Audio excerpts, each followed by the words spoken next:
सप्तांग कहा जाता है। मनुष्य के 7 अंग होते हैं और मनुष्य के 7 अंगों के आधार पर ही राष्ट्र के 7 अंग स्वीकार किए गए हैं।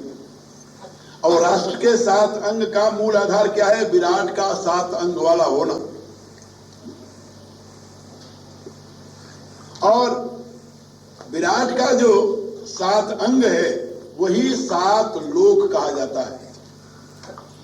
रामायण में तुलसीदास जी ने उसके लिए एक शब्द प्रयोग किया है, आवरण। सप्तावरण भेद करी जहां लगे गति मोरी, गयो तहां प्रभु भुज निरखी व्याकुल भयो बोरी। 7 आवरणों को भेद करके जहां तक मेरी गति है, मेरी गति माने जीव की गति, यानी जहां तक जाकर के जीवत्व बना रहता है, क्योंकि उसके ऊपर चले जाओ तो जीवत्व नहीं रहता, फिर तो समाप्त हो जाता है। यानी व्यक्तित्व तो समाप्त हो जाता है, फिर केवल सत्ता अस्तित्व मात्र रह जाता है। लेकिन जहां तक व्यक्तित्व बना रहता है, जिसको हमारे यहां गीता में आ ब्रह्म गुना लोका पुनरावर्तिनोर्जुन, जिसको पुनरावर्ती कहा गया है ब्रह्मलोक तक।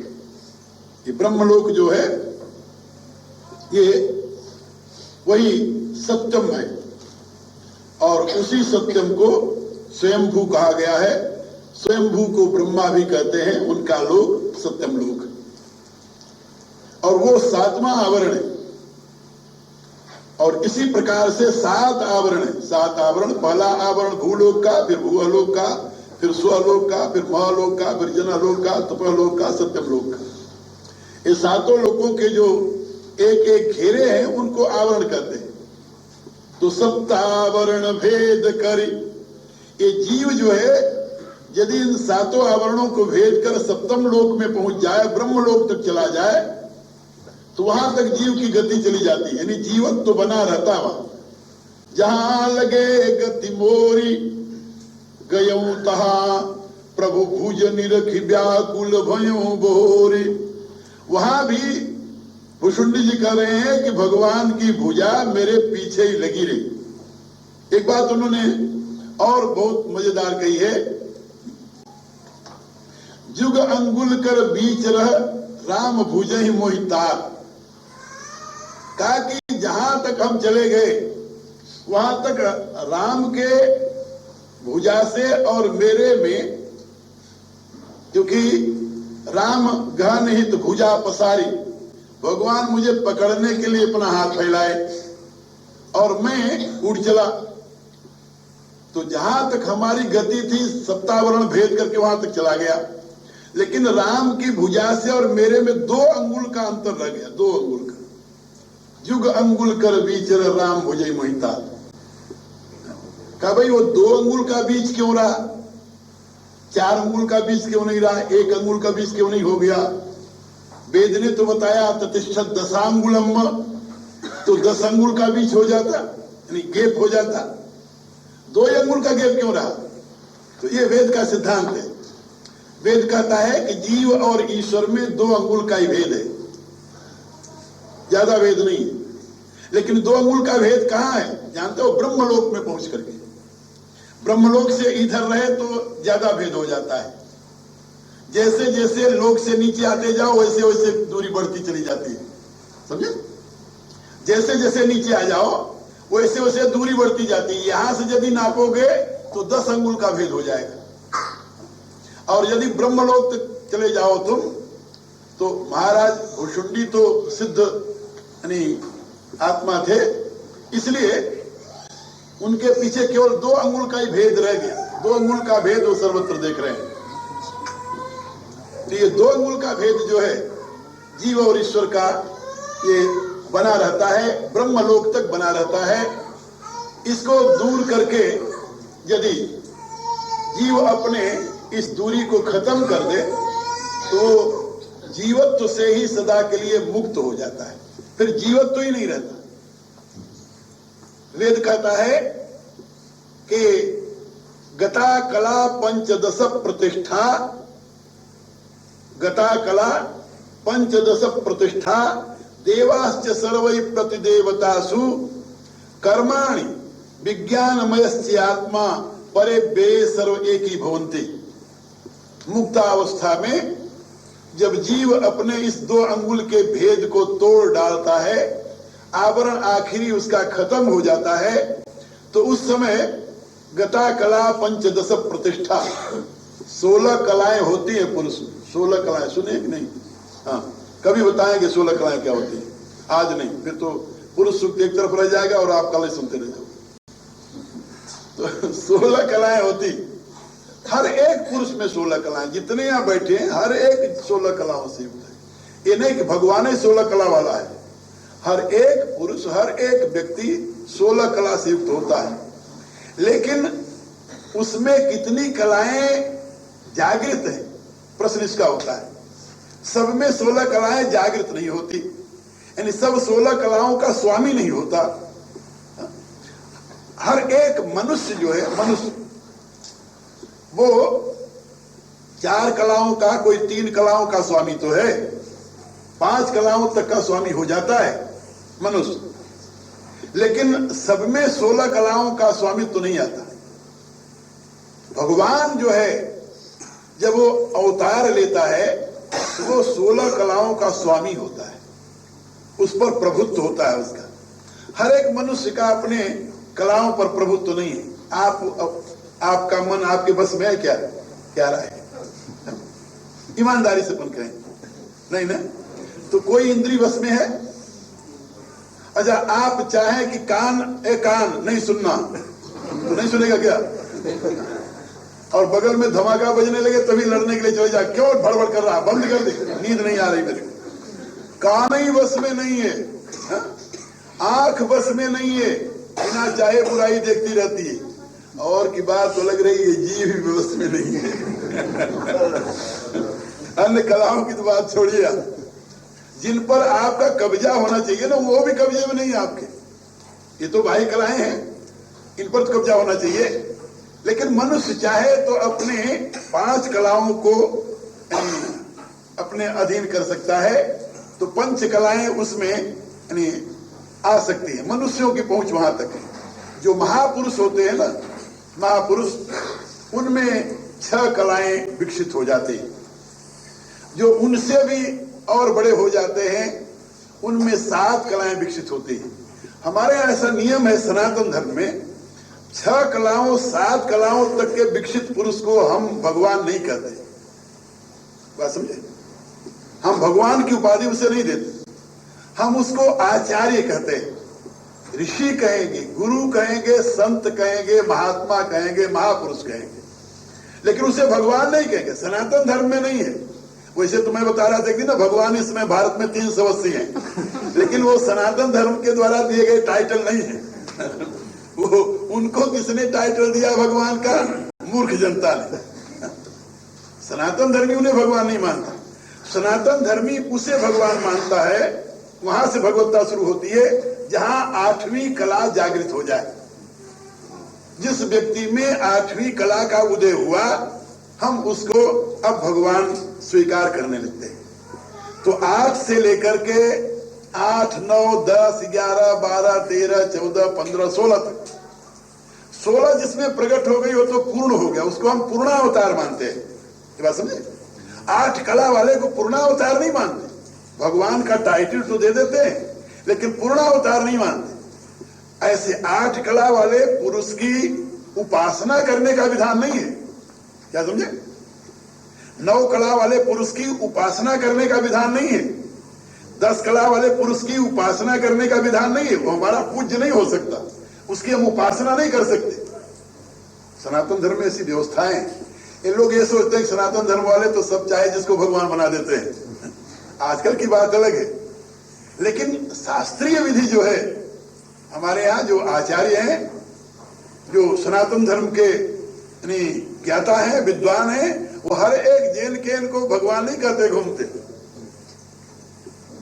इसलिए यहां पर जिसमें 8 कला उदय होती है, वहां से फिर भगवत सत्ता उसमें हम स्वीकार कर लेते हैं, और वहां से आगे हम उसको नमस्कार करते रहे भगवान का करके। इसमें कई ऐसे महापुरुष हुए हैं जिनमें आठवीं कला का जागरण था और उनको हमने भगवान स्वीकार कर लिया, जैसे बुद्ध, जैसे व्यास, जैसे क्या बोलते हैं परशुराम, ऐसे ये सब जो थे इनमें आठवीं कला का जागरण था।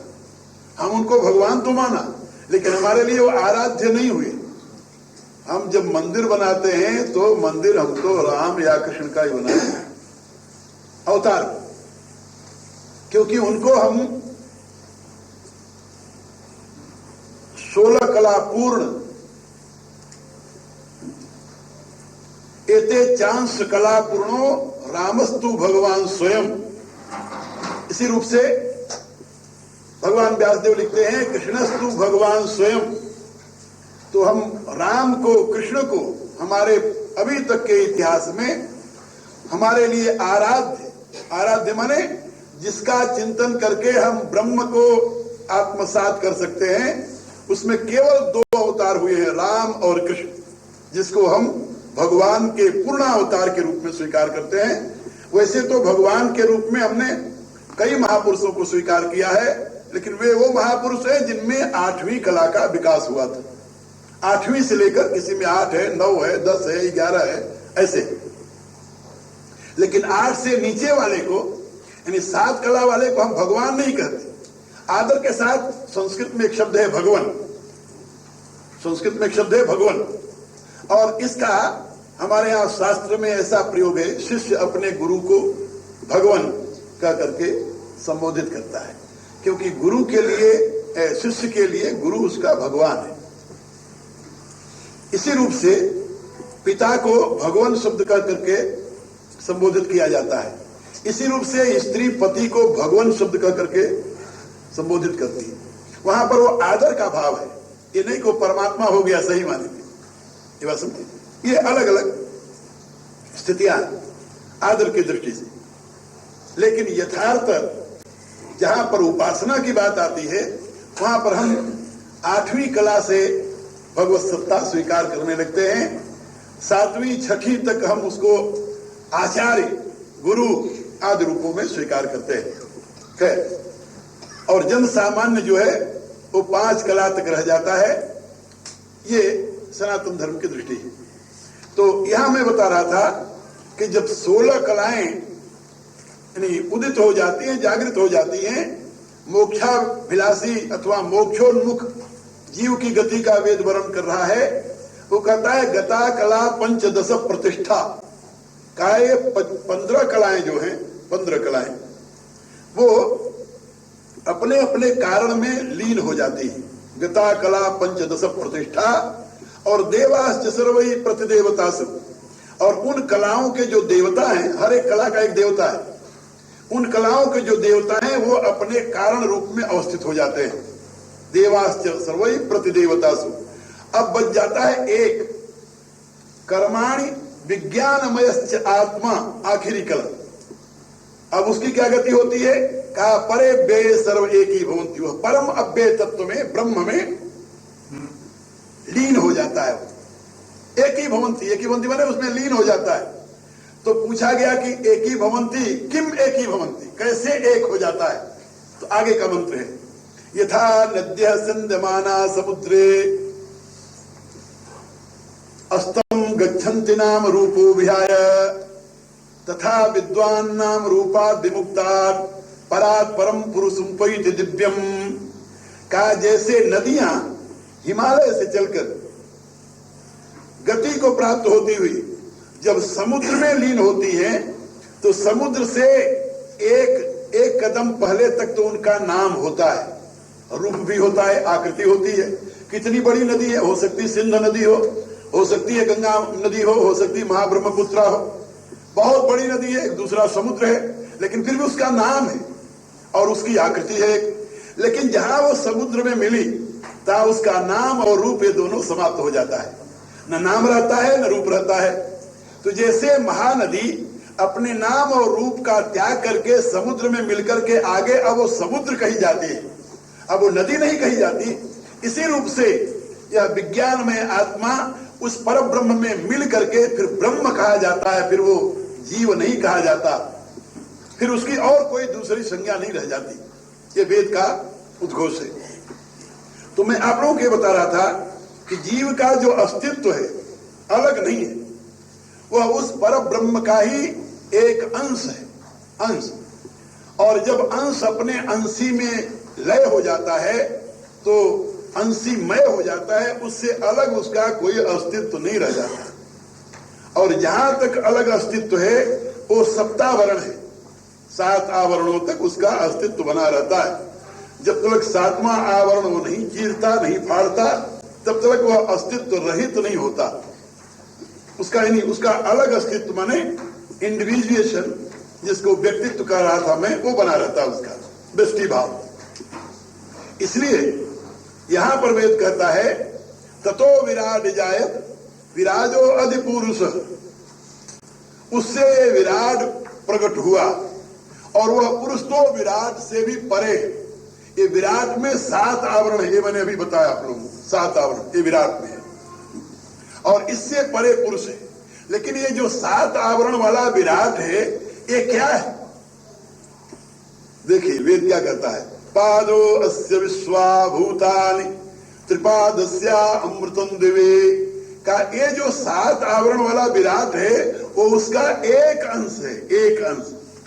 पादो अस्य विश्वाभूतानि, विश्वाभूतानि अस्य पाद, ये अनंत ब्रह्मांड जो है उसके एक चरण में है, एक अंश में, एक अंश में।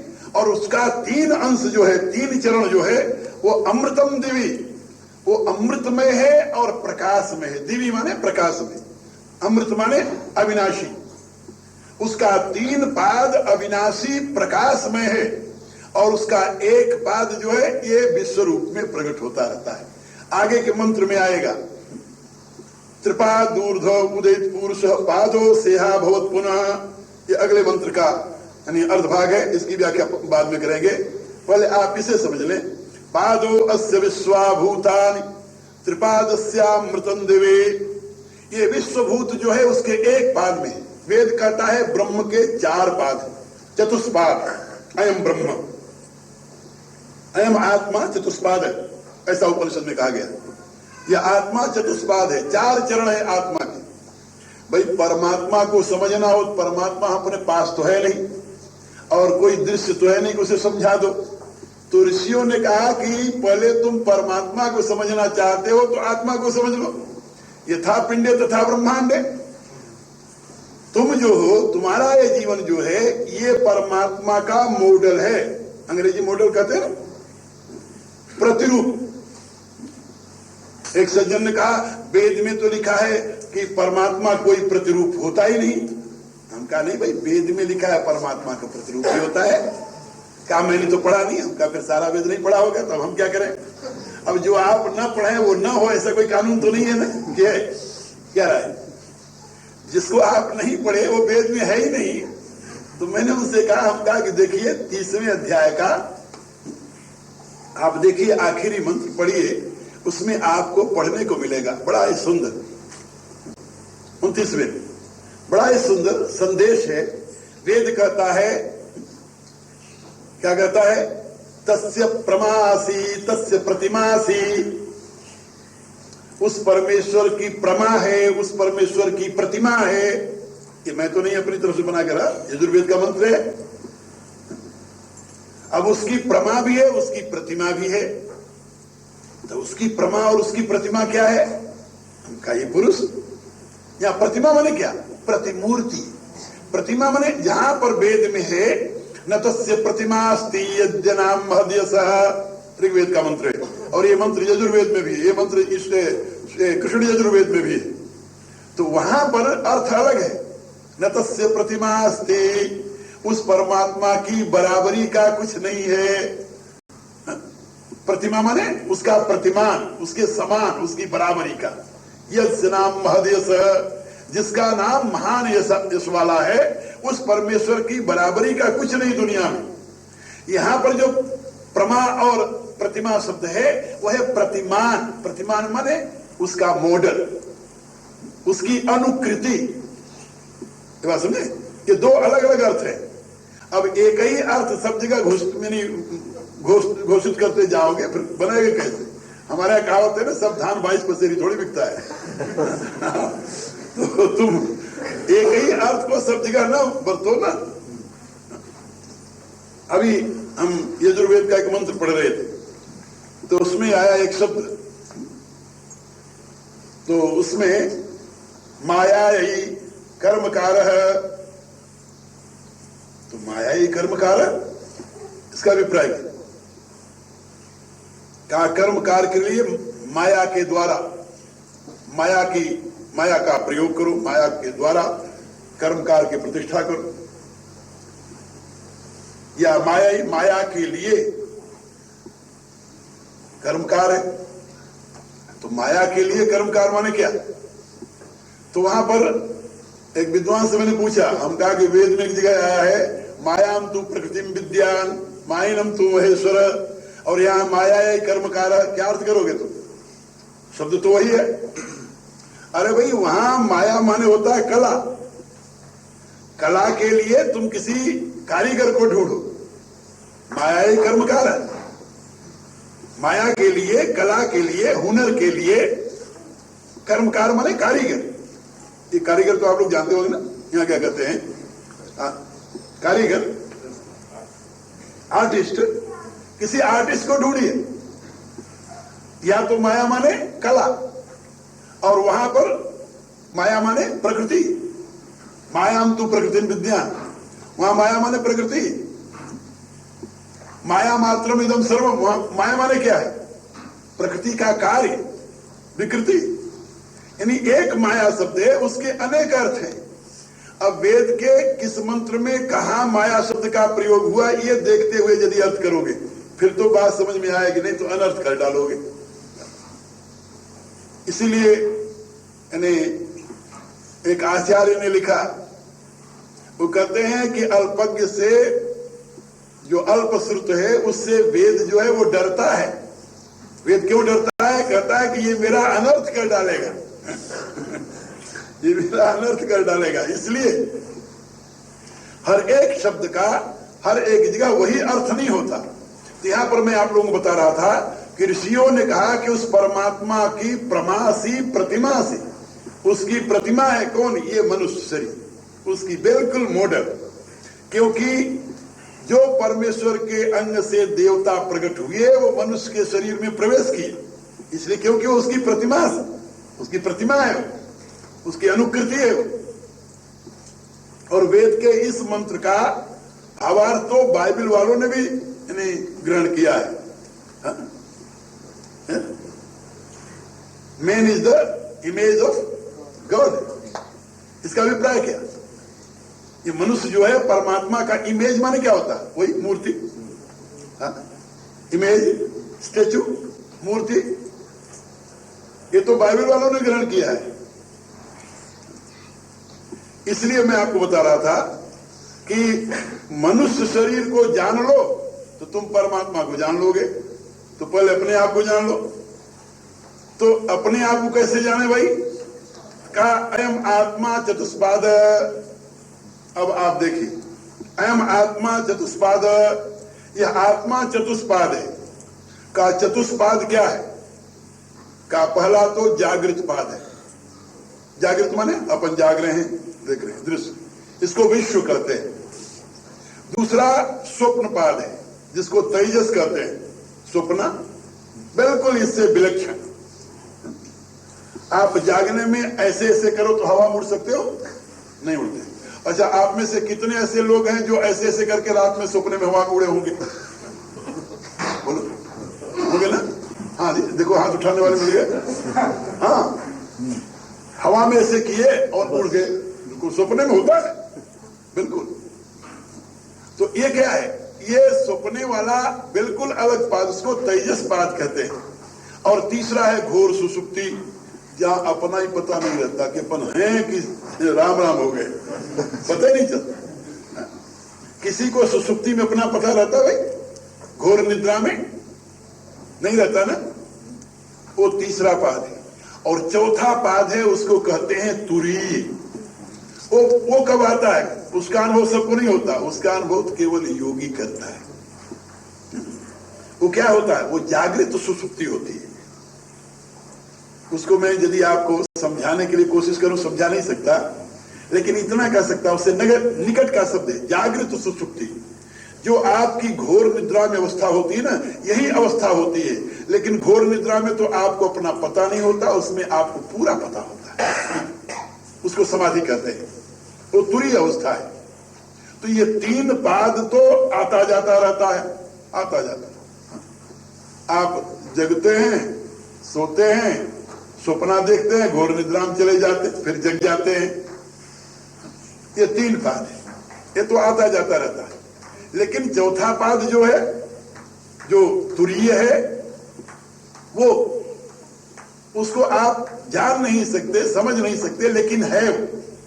यदि आप साधन करें तो उसको देख सकते हैं। अब इनमें विशेष करके एक ये जो त्रिपाद की बात कही है, अहम आत्मा चतुष्पाद, ये 4 पाद हो गए इस परम आत्मा के। लेकिन ब्रह्म के विषय में इससे विलक्षण बात कही गई कि ये विश्व है ब्रह्म का प्रथम पाद, और विश्व का स्रोत जो है वो तेजस है, और तेजस का स्रोत जो है वो प्राज्ञ है। अब समझे? और प्राज्ञ का जो है वो ब्रह्म है।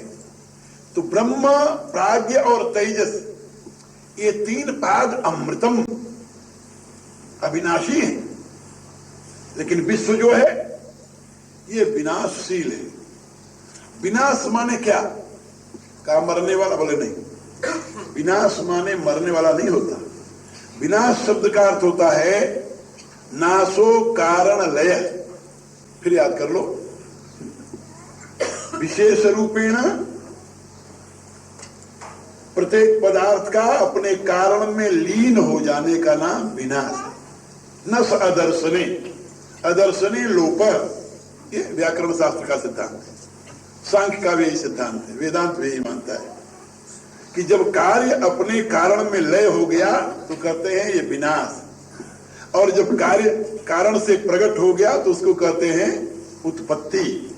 तो उत्पत्ति और विनाश, उत्पत्ति माने जानते हो क्या होता? उत माने ऊपर आना, उत्पत्ति, उत तो जानते हो ना, उत। ये जो कहते हैं उठो, ये उठो शब्द कैसे बना? उत से बना, उठ। तो उठ माने हाँ ऊपर हो जाना, ये बात समझे? तो उत्पत्ति, ये उत्पत्ति जो है ऊपर होना, तो ऊपर होना तो उत्पत्ति हो गया, और उसमें लय हो जाना उसको कहते हैं विनाश, कारण में लीन हो जाना। तो ये उत्पत्ति और विनाश ये जो है किसमें है? ये विश्व में है। पादो अस्य विश्वाभूतान, इस विश्व में उत्पत्ति और विनाश है। लेकिन तेजस में, प्राज्ञ में और ब्रह्म में, इनमें नहीं है। तेजस का नाश नहीं होता, प्राज्ञ का नाश नहीं होता, ब्रह्म का नाश नहीं होते। तीनों अविनाशी हैं, इनको अमृत कहते हैं। और ये तीनों जो अमृत हैं ये द्युम माने प्रकाश में है। तो यहां पर पादो अस्य विश्वाभूतान, ये जिसकी कल मैंने व्याख्या की थी, यहां से लेकर यानी ब्रह्मलोक तक का ये सारा अनंत ब्रह्मांड जो है ये सब परमात्मा के एक चरण में है, विश्व में। महानारायण उपनिषद में इसकी और ढंग से व्याख्या की गई। इसी को कहा कि ये जो विश्व है इसको क्या कहते हैं? कहा ये है परमात्मा का अविद्यापाद। 4 पाद के नाम याद कर लो, अविद्यापाद, विद्यापाद, आनंदपाद और तुरीय पाद। ये 4 नाम उसमें दिए, विद्या, अविद्या, आनंद और तुरीय। ब्रह्म विद्या विज्ञान में मैंने इसका विश्लेषण किया है विशेष रूप से। तो विद्या, अविद्या, विद्या, आनंद और तुरीय। तो इसमें विद्या, आनंद और तुरीय ये 3 तो अमृतमय है, इनका कभी नाश नहीं होता। नाश तो तब हो जब इनका कोई कारण हो, इनका कोई कारण है नहीं। तुरीय सत्तात्मक है, आनंद आनंदात्मक है, विद्या ज्ञानात्मक है। विद्या माने बोध ज्ञान, आनंद माने आनंद, तुरीय माने सत्ता। तो सत्ता, ज्ञान और आनंद ये 3 तो अविनाशी हैं, अमृतमय हैं। आप में भी यही 3 है, ये तीनों आपके भी अविनाशी हैं। आपकी सत्ता जिसको आप आत्मा कहते हैं, और आत्मा का धर्म जो है ज्ञान, और उसका जो स्वरूप है आनंद, ये तीनों अविनाशी है। फिर मरता कौन है, नाश किसका होता है? कहा उसका जो अविद्यापाद है। अविद्या माने न विद्यते इति अविद्या, जो हमेशा एक रूप में न रहे उसका नाम है अविद्या। फिर से समझ लो, जो हमेशा एक रूप में स्थित न रहे उसका नाम है अविद्या। न विद्यते इति अविद्या।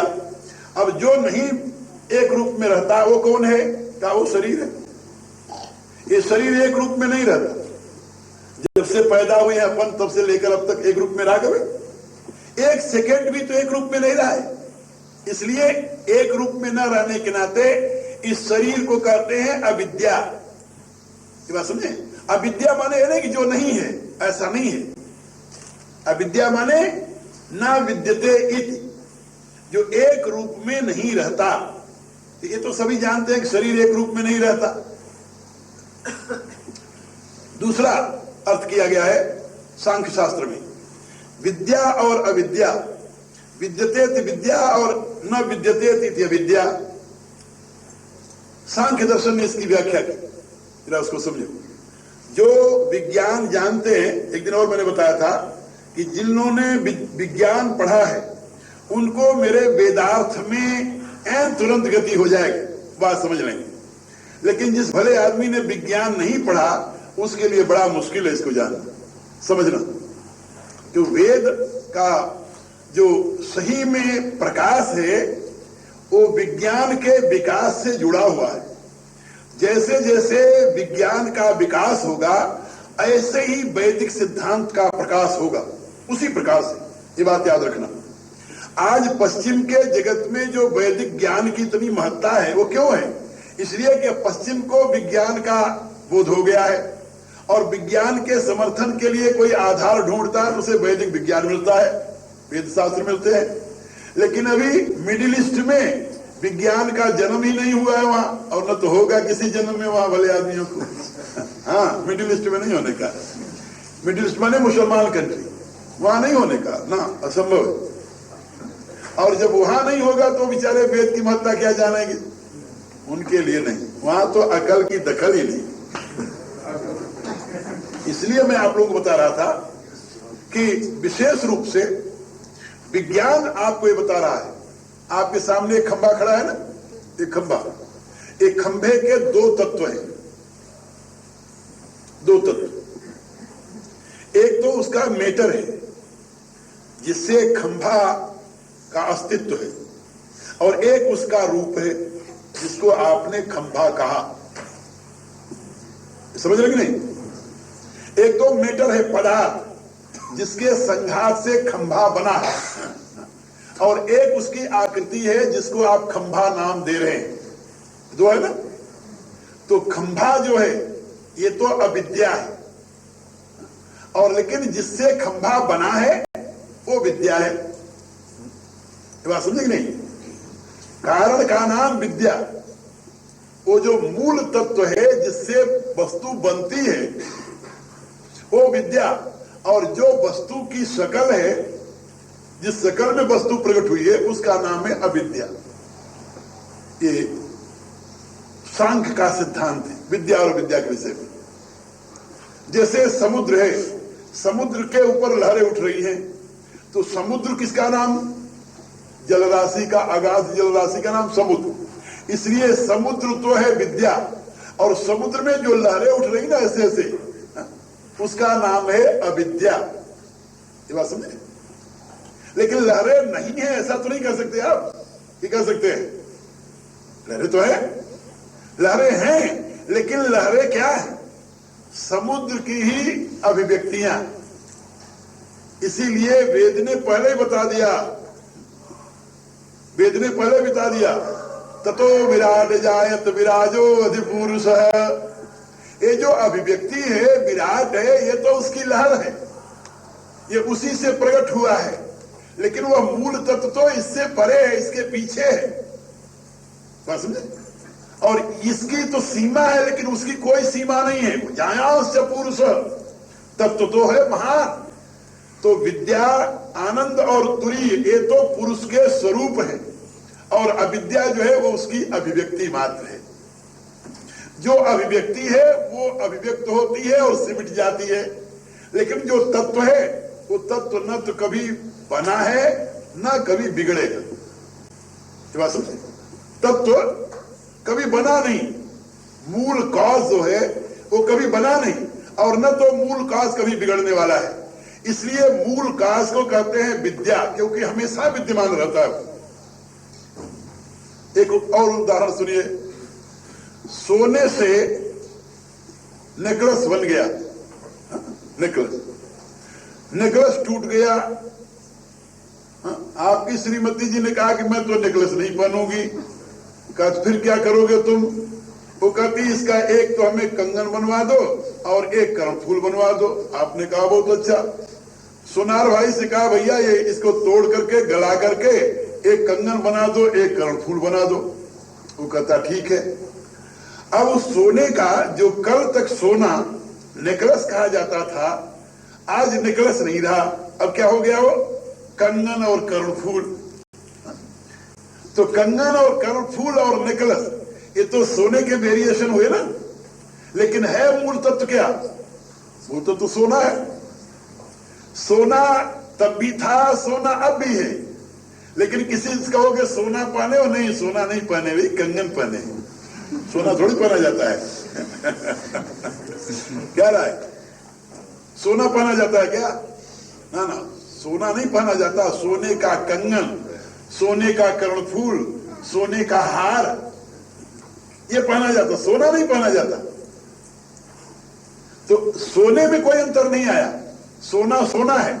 तो सोना है विद्या, लेकिन कर्णफूल है अविद्या, हार है अविद्या। ये बात समझे? लेकिन हार और कर्णफूल आदि ये जो सोने में विशेषण आया, विशेषण वर्तते, हमारे यहां इसको कहते हैं सोने का विवर्त। इसको क्या कहते हैं? विवर्त। विवर्त किसका? सोने का। विवर्त माने क्या होता है? विशेषण वर्तते। वह सोना एक विशेष आकृति में वर्तते माने उपस्थित है। विशेषण वर्तते इति विवर्तः। अब वो सोना एक विशेष रूप में वहां पर उपस्थित है। आप जाने लगे बाजार, यहां तो खैर चांस नहीं आता, हमारे भारत में तो 3-4 महीने यानी बहुत उसकी मांग होती है। किसकी भाई? बाजार जा रहे हो ना, बोले हाँ, कहा बर्फ ले आना 4 किलो। किस में लाओगे? कहा बोरी लेते जाओ। बोरी में बर्फ बांध करके आ गई। अब किसी ने पूछा भाई बोरी में क्या बांध रखा है? कहता पानी। अरे कहता पागल हो गया। बोरी में पानी बांधता है तू, पागल हो गया क्या? कहता पागल तो नहीं हुआ, सत्य बात है। कहा भाई बोरी में पानी कैसे बांधेगा? अच्छा वो कह रहा है कि मैंने बोरी में पानी बांधा, गलत कह रहा क्या? कह रहा है आप बर्फ पानी किसी और कुछ है क्या? बर्फ का कोई ऐसा अंश है जो पानी ना हो? गन्ने का कुछ अंश है जिसको हम रस नहीं कह सकते। क्या समझे? गन्ने का कुछ अंश होता है जिसको हम रस नहीं कह सकते, लेकिन बर्फ का कोई ऐसा अंश है जिसको हम पानी नहीं कह सके। क्या राय आपकी? वेद में एक मंत्र है, तिलेषु तैलम दधिनी सर्पी। जैसे तिल में तेल होता है, जैसे दही में घृत होता है, तो दही का एक अंश है जिसको हम घी नहीं कह सकते, तिल का एक अंश है जिसको हम तेल नहीं कह सकते, लेकिन क्या ऐसे ही पानी, बर्फ का कोई अंश है जिसको हम पानी नहीं कह सकते? क्या राय? या कर्णफूल का कोई ऐसा अंश है जिसको हम सोना नहीं कह सकते? क्या राय? या घड़े का कोई ऐसा अंश है जिसको हम मिट्टी नहीं कह सकते? तो नमक का कोई ऐसा अंश है जिसको हम खारापन नहीं कह सकते? या शुगर का कोई ऐसा अंश है जिसको हम मिठास नहीं कह सकते? क्या राय? इसको कहते हैं विवर्त। विवर्त किसे कहते हैं? जब वो पदार्थ अपने सामान्य गुण की अपेक्षा किसी विशेष गुण में प्रकट हो जाए तो उसको कहा जाता है विवर्त।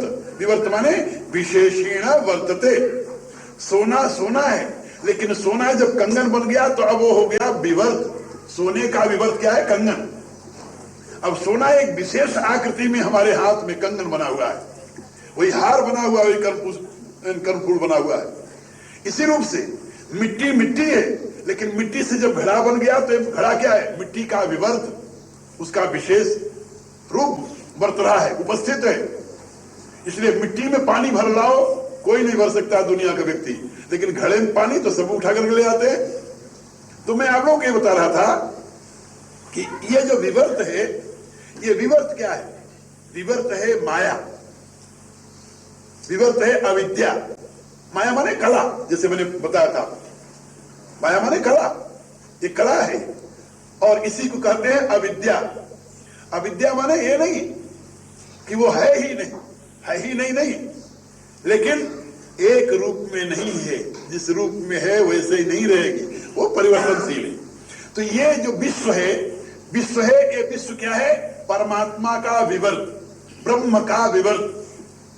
ब्रह्म जो है वो तो कारण स्वरूप है, और उसका जब कार्य रूप में परिणत हो जाता है उसको विवर्त कहते हैं। विशेषण वर्तते इति विवर्त है।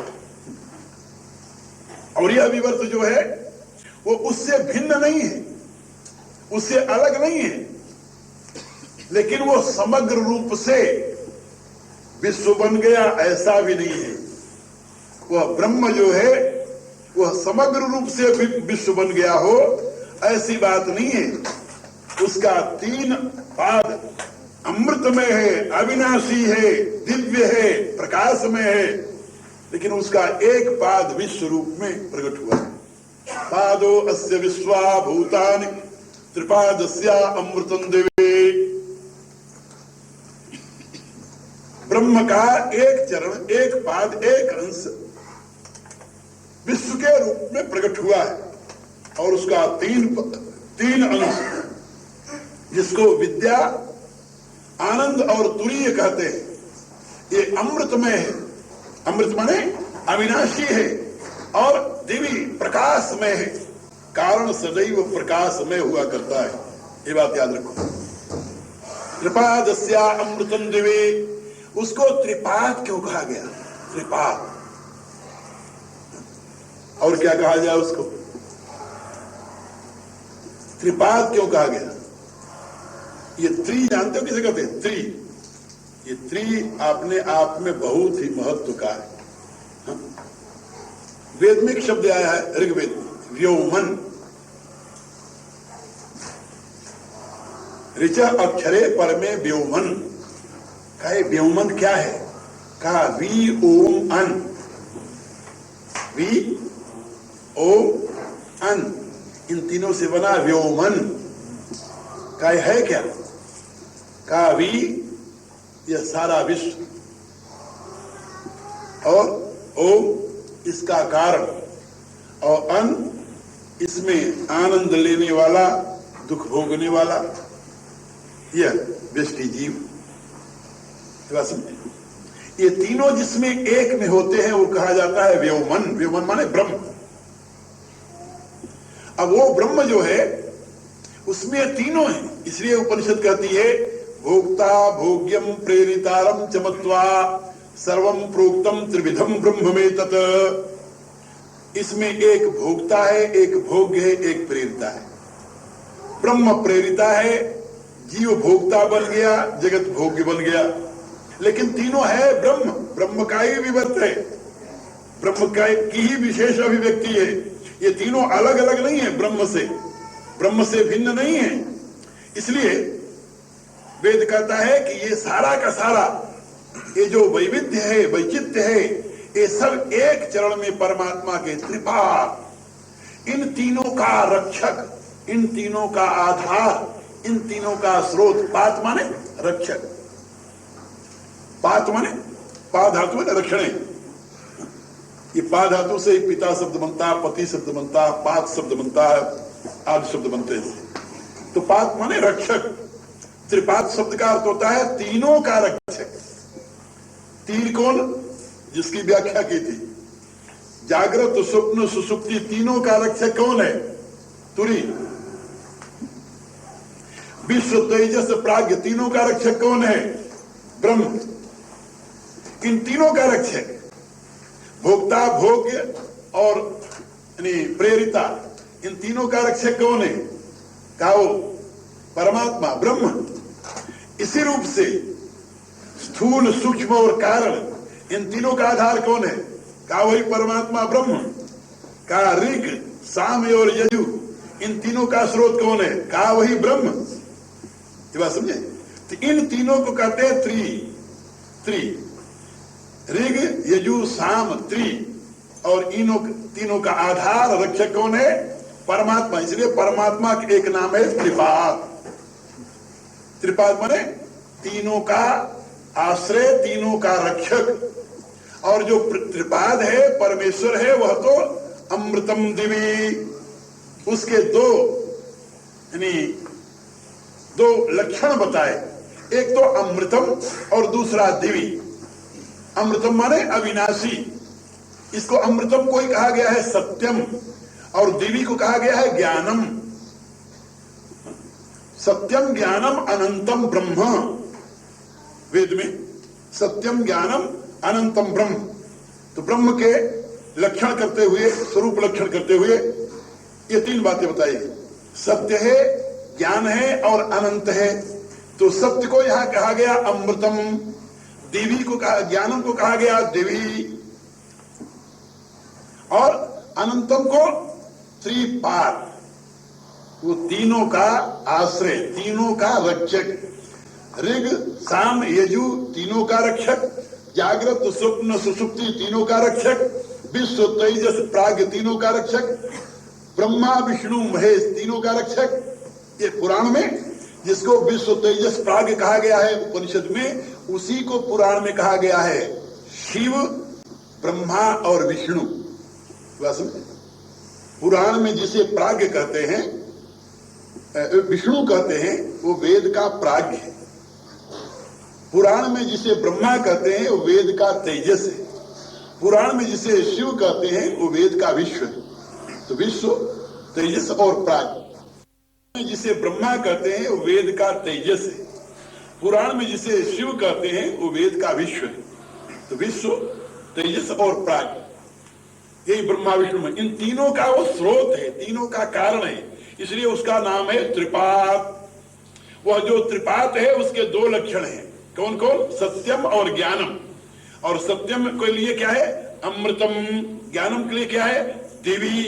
ज्ञान माने प्रकाश और दिवी माने प्रकाश। तो परम प्रकाश स्वरूप सत्तात्मक जो ब्रह्म है उसका नाम है त्रिपाद। तो यहां पर वेद कहता है पादो अस्य विश्वाभूतानि। ये जो विश्व समूह है, अनंत ब्रह्मांड, अनंत प्राणी, ये सब उसके एक पाद, एक चरण में, एक अंश में, एक अंश।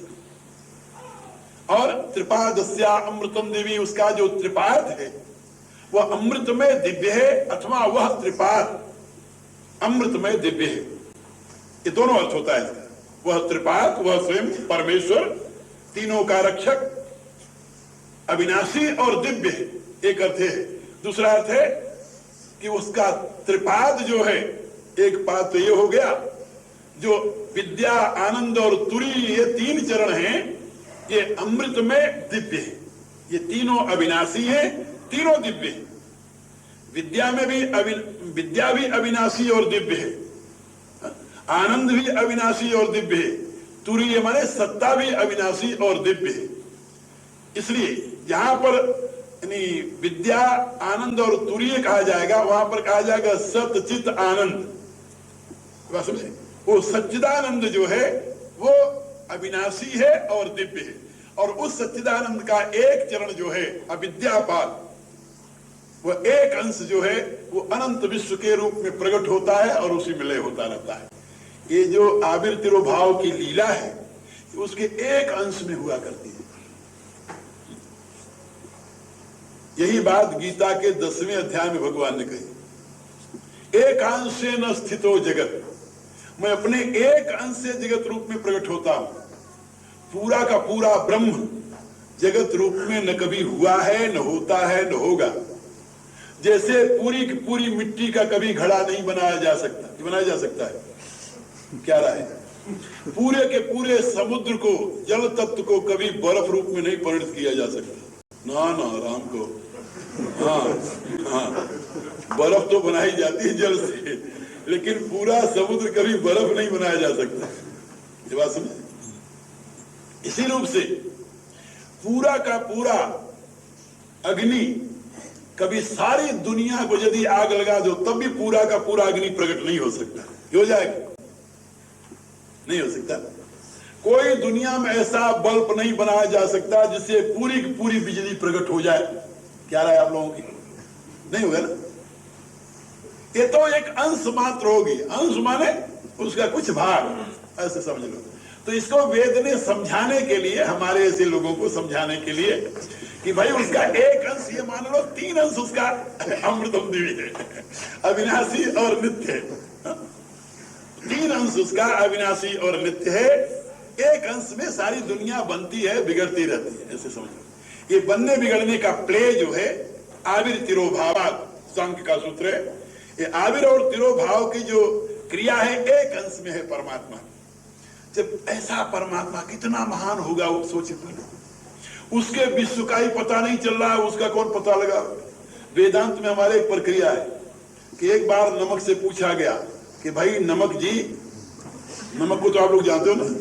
हाँ, नून।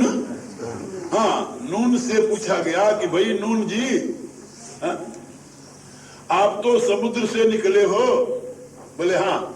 तो ये बता सकते है कि समुद्र कितना गहरा बा? वो कहे कि भाई तब तो हमें पता नहीं रहा, लेकिन अब थोड़ी देर तू इंतजार कर, तो मैं हम पता लगा क्या बताइए। और नुनुआ कूद पड़ा समुद्रमा में। अरे राम से वो भाई जी बैठ कर इंतजार ही करते रहे कि अब आओ, कहा रहे हो तो नुनुआ जाके समुद्र का गहराई नाप के आ जाएगा। समझ रहे हो? जैसे वो नमक का डला समुद्र की गहराई नहीं ले सकता, नहीं माप सकता, ऐसे ही भले आदमी, अरे जीव की जाति ये परमात्मा की गहराई कहां से न मापेगा वो? कितना बता सकता है परमात्मा कितना बड़ा है? एक बार एक कुएं में एक समुद्र का मेढक बेचारा चला आया कहीं से, बाढ़ में बाहर आ गया होगा उसके साथ, ज्वार के साथ,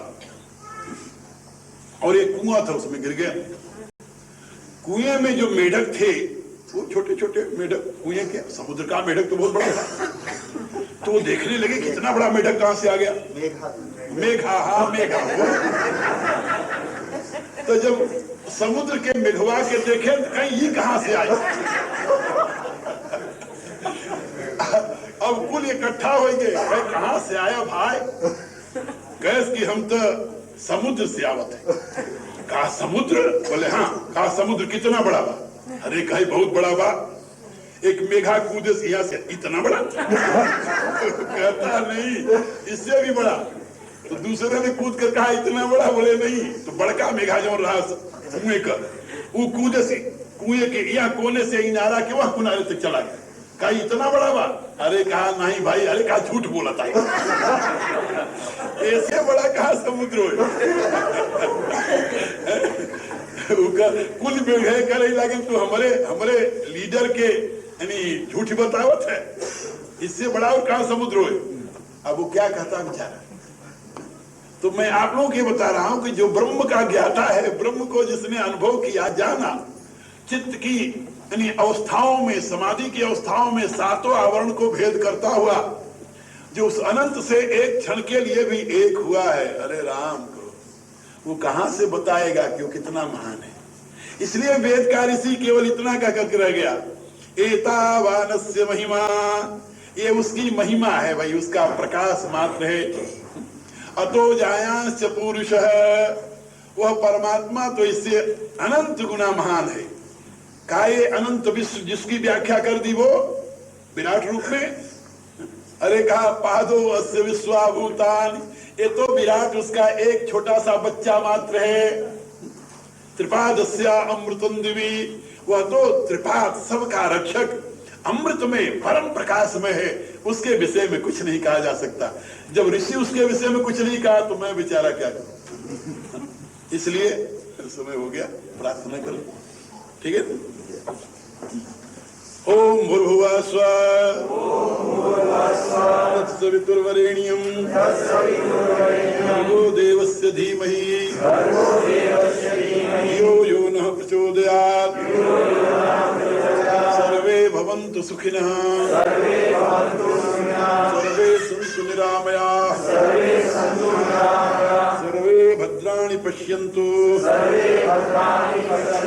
मा कश्चित् दुःखभाग् भवेत्। ओम पूर्णमदः पूर्णमिदं पूर्णात् पूर्णमुदच्यते पूर्णस्य पूर्णमादाय पूर्णमेवावशिष्यते। ओम शांति शांति शांति। ओम।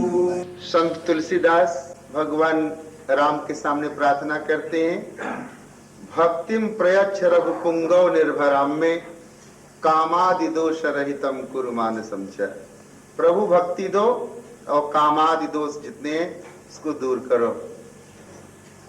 भक्तों की अपनी भाव है, व्यंजना है। भक्तों ने कहा कि भक्ति तो, प्रभु ने कहा भक्ति तो है मेरे पास, लेकिन उसको देने वाला एक है। कहा प्रभु भगवान आप हैं, भक्ति